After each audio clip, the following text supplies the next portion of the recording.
ये 8 लक्षण प्रकट होने लगते हैं जिसके ऊपर प्रभु की कृपा होती है। पहला, घोर अपराध करने वाले के प्रति भी दया की भावना, शांति पहला लक्षण है। भाव में भी पहले शांत भाव है। हमारे ऊपर श्री हरिजू की कृपा है, इसकी पहचान ये 8 लक्षण। पहला, शांति, अर्थात घोर अपराधी के प्रति भी गुस्सा ना क्षमा करना, ये हरि की कृपा का लक्षण है।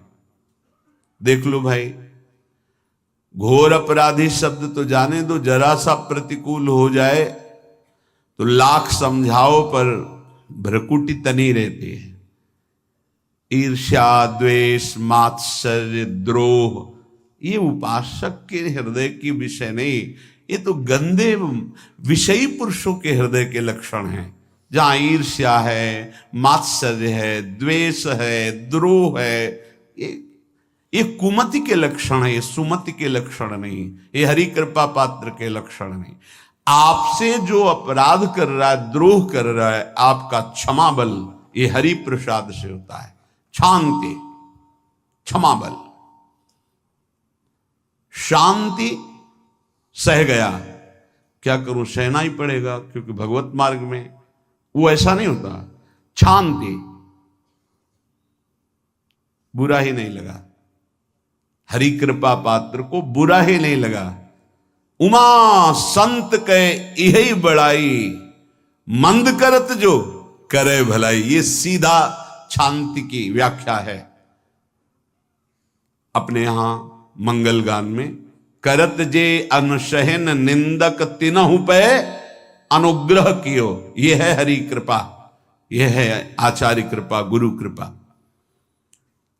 अपराधी पर भी क्षमा का भाव होना,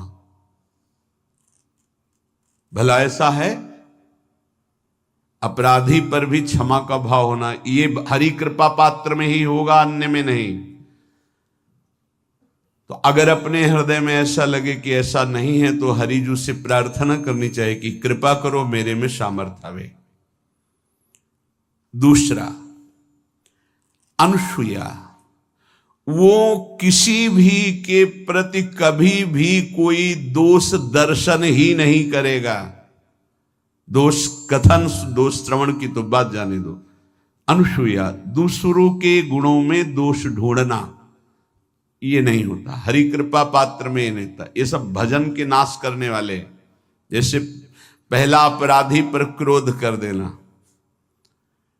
तो माया ने भेजा इसीलिए था कि तुम्हारे साथ व्यवहार ऐसा करे कि तुम क्रोध करो, क्रोध करोगे तुम्हारी ऊर्जा शक्ति नष्ट हो जाएगी, अध्यात्म में जो चलने की थी, और कहीं तुमने संकल्प कर लिया तो भजन शक्ति नष्ट हो जाएगी। तो अगर भजन बल है तो गया, जरूर उसको दंड मिलेगा, पक्का मिलेगा, 100% मिलेगा, लेकिन आप खाली हो गए।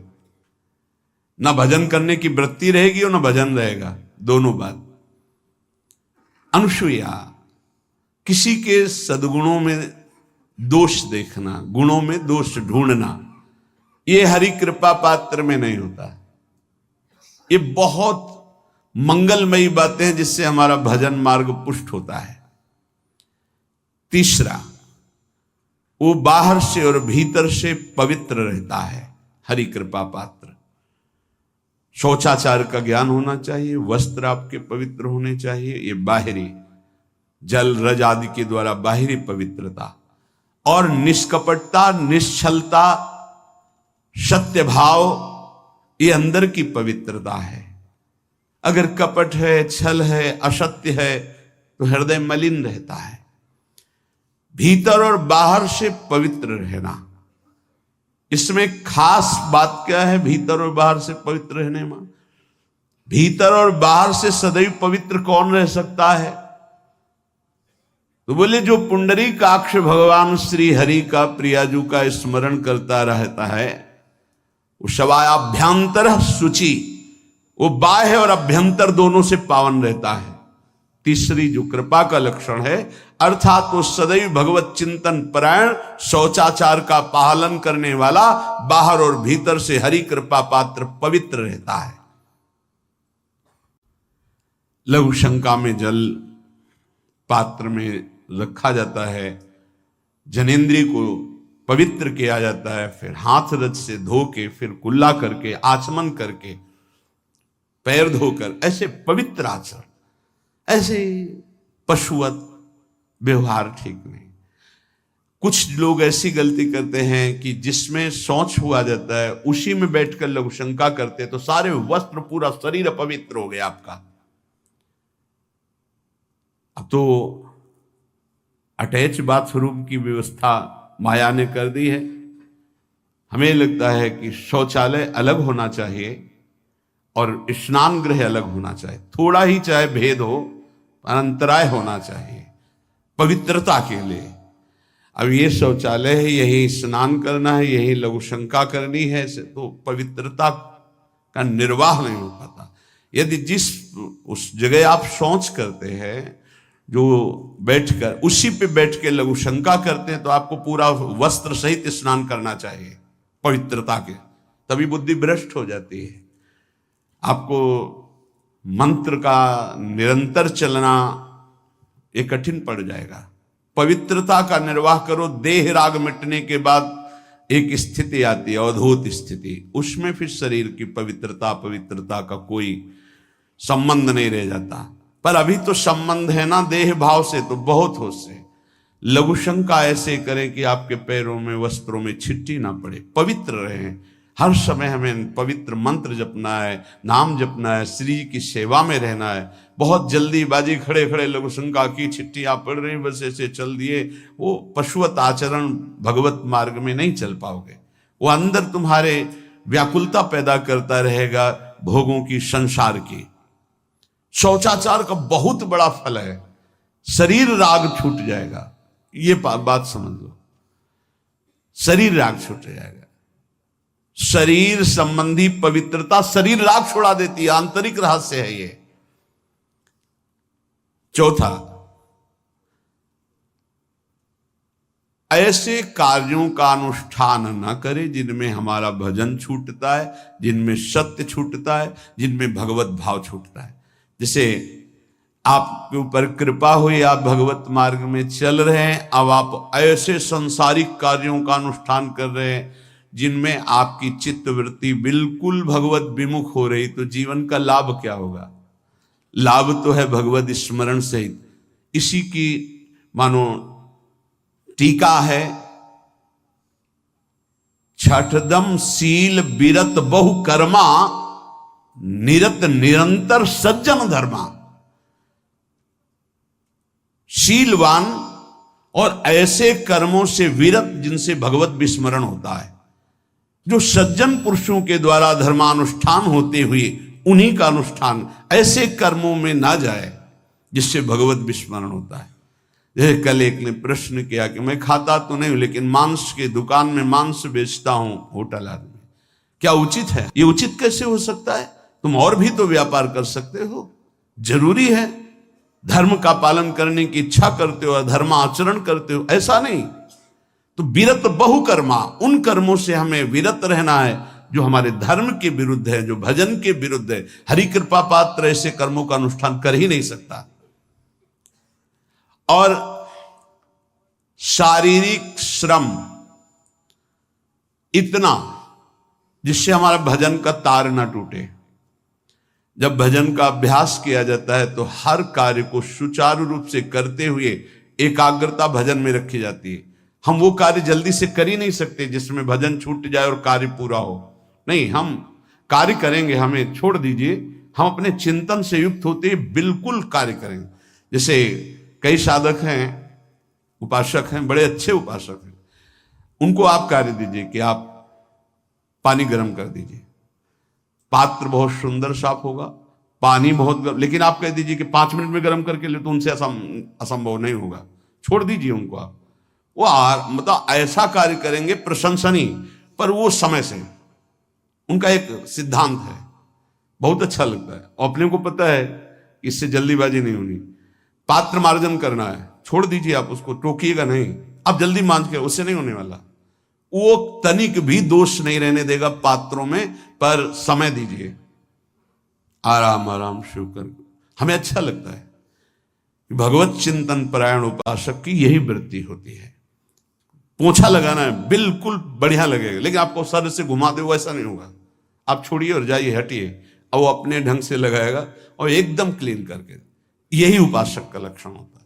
जो कार्य करेगा सांगोपांग करेगा, पर वो बहुत मस्ती से होगा, क्योंकि उसका भगवत चिंतन चल रहा है।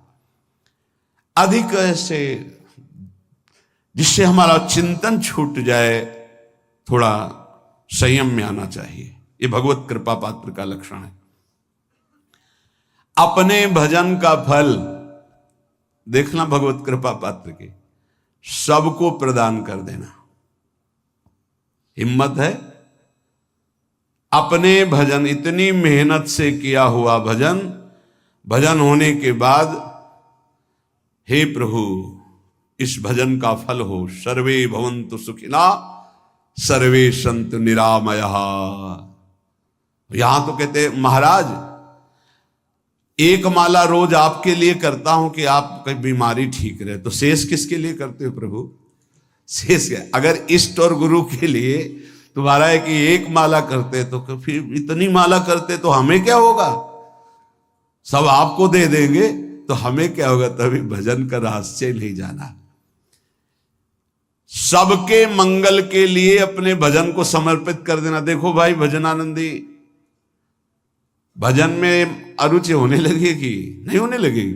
सुबह से शाम तक पसीना चुआए हम और भजन का फल दे दे सबको, तो इसका रहस्य बताते हैं। सबको जे भी कहा सर्वे भवन्तु सुखिना, तो सर्वत्र विराजमान भगवान वही पलटकर अनंत रूपों में आपके ऊपर बरस पड़ेंगे। ये आंतरिक रहस्य है। हमने जो भजन किया वो एक सीमा में था, और जब हमने संपूर्ण विश्व को दे दिया तो असीम बनकर वापस हुआ। ये भाव न समझ में, अगर ये भाव न कहे तो एकदम लगे हम अपना भजन क्यों दे दें सबको। उस सर्वात्मा में विराजमान जो हमारा प्रभु है उसी को समर्पित कर। सर्वे भवन्तु सुखिना, तो वो सब पलटकर सब जगह से वापस आया, सबका आशीर्वाद आया और वो महान बनता चला गया। ये लाभ है, आंतरिक लाभ है।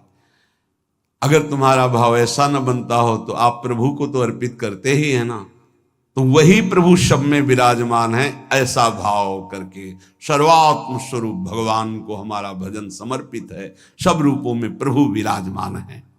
ये हरि कृपा पात्र का लक्षण चल रहा है। और छठवां,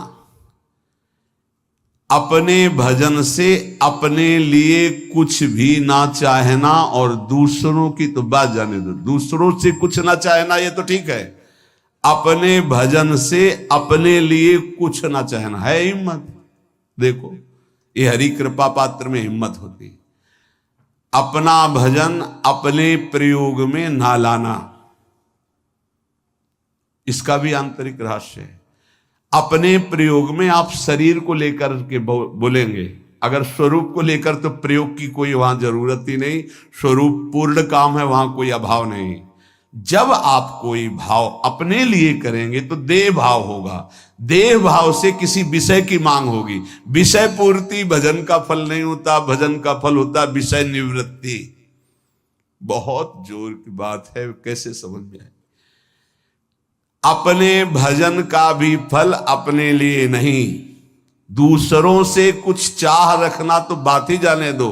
भजन से भी कोई अन्य सुख की चाह नहीं हुई। क्या चाहिए? भजन ही बनता रहे, भजन का फल भजन बनता रहे, खूब निरंतर जप करते रहे। सातवां, किसी भी मान सम्मान कीर्ति पद प्रतिष्ठा के मिलने पर हृदय का असंतुष्ट हो जाना, यह हरि कृपा पात्र का लक्षण होता है। प्रणाम नमस्कार जय हो तो हृदय में असंतुष्ट हो जाना चाहिए। कोई किंचन मात्र अभिमान न उदय हो जाए। प्रभु बचाओ, ये माया की चकाचौंध से बचा लो नाथ। कौन सा अपराध बन गया कि आपकी जय की जगह यहां हमको ऐसा सुनना पड़े। जैसे एक बार महापुरुष जन कह रहे थे कि जब गुरुजन बड़ाई करने लगे सामने शिष्य की, तो उसको ग्रीवा झुका लेनी चाहिए और पश्चाताप करना चाहिए कि कोई गलती हो गई, आज हमारे गुरुजी ने हमारी बड़ाई कैसे कर दी, इसका मतलब कोई दोष बन गया, कोई गलती हो गई, और प्रार्थना करना चाहिए कि क्षमा कीजिएगा महाराज, अगर कोई गलती हो तो दंड दीजिएगा, लेकिन ये दंड मत दीजिएगा कि आप हमारी प्रशंसा कर रहे हैं। भगवान, इससे बड़ा और कोई दंड नहीं हो, ऐसा महसूस होना चाहिए। सम्मानम कलयाति घोर गरलम, ये हरि कृपा पात्र का लक्षण है। नीचापमानम सुधा, नीच पुरुषों द्वारा किया हुआ अपमान अमृत के समान लगे और सम्मान विष के समान लगे। मान प्रतिष्ठा कीर्ति जिसके लिए बड़े बड़े लालायित रहते, हरि कृपा पात्र को विष की तरह चुभती है। और 8वां, किसी भी प्राणी समुदाय से संबंध ना रखते हुए सब पर दया की भावना, सब पर कृपा की भावना, सब पर करुणा मैत्री, पर किसी से ममता नहीं। ये सूत्र बहुत व्यवहार में प्रयोग करने योग्य है। सबसे करुणा और मैत्री, पर किसी से ममता नहीं। करुणा तो करी भरत जी ने, मैत्री भी की मृग से, पर ममता रहित नहीं रहे। ममता कर ली तो अगला जन्म हिरण का हो गया। ममता नहीं रखनी। निर्ममो निरहंकारा, करुणा मैत्री तो करनी है, जैसे इसमें आदेश है, गीता में जी आदेश है, अद्वेष्टा सर्वभूतान मैत्रः करुणैव च, पर निर्ममो निरहंकारा, ये साधक की चतुरता है। प्राणी मात्र पर दया कृपा करुणा मैत्री, पर ममता नहीं। ममता किसी से, और यहां करुणा मैत्री ये तो गायब हो गई, केवल ममता रह गई है। अपने शरीर से ममता, शरीर संबंधियों से ममता, विषय भोगों से ममता, यही जहर है। संबंध में ये ममता ही जहर है, विचारों में अहंकार जहर है, कर्मों में ये आसक्ति जहर है। इसी जहर को मिटा दे तो जीवन मुक्त महापुरुष कर्म करते हुए, विषय सेवन करते हुए, वार्ता करते हुए, विचार करते हुए, बिल्कुल जहर रहित उसका जीवन हो गया। तो ये 8 बातें हरि कृपा पात्र में होती हैं, इनको बार बार सुनना, हृदय में धारण करना। जो भक्त होता है, हरि कृपा पात्र होता है, उसमें ये 5 बातें कभी नहीं जागृत होती, स्फुरित ही नहीं होती। पहला, किसी से ईर्ष्या, दूसरा किसी से घृणा, तीसरा किसी से भयभीत हो जाना, चौथा भजन सेवन नृत्य गायन आदि में लज्जा लगना, 5वां किसी की निंदा करना, ये नहीं होती। अब जो आगे वर्णन कर रहे हैं उसमें महापुरुषों की पहचान है। सिद्ध महापुरुष 3 प्रकार के होते हैं। एक होते हैं आचार्य कोटि के, सात्विक विचार वाले, एक होते हैं भ्रष्ट आचरण वाले, एक होते पिशाचाचरण वाले, और तीनों सिद्ध हैं। बहुत बड़े महापुरुष पूज्यपाद उड़िया बाबा जी हैं, वही रहस्य का प्रकाश कर सकते थे, अन्यथा बिना ब्रह्मबोध महापुरुष के ऐसा नहीं। तीनों सिद्ध हैं, तीनों भगवत प्राप्त है।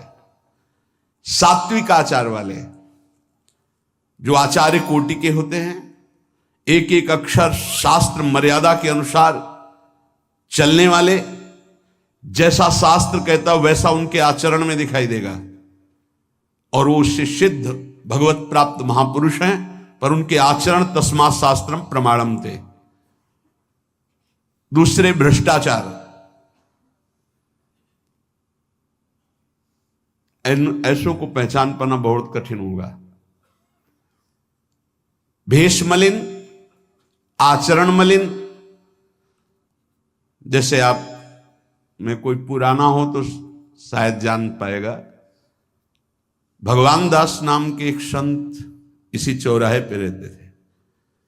ये जो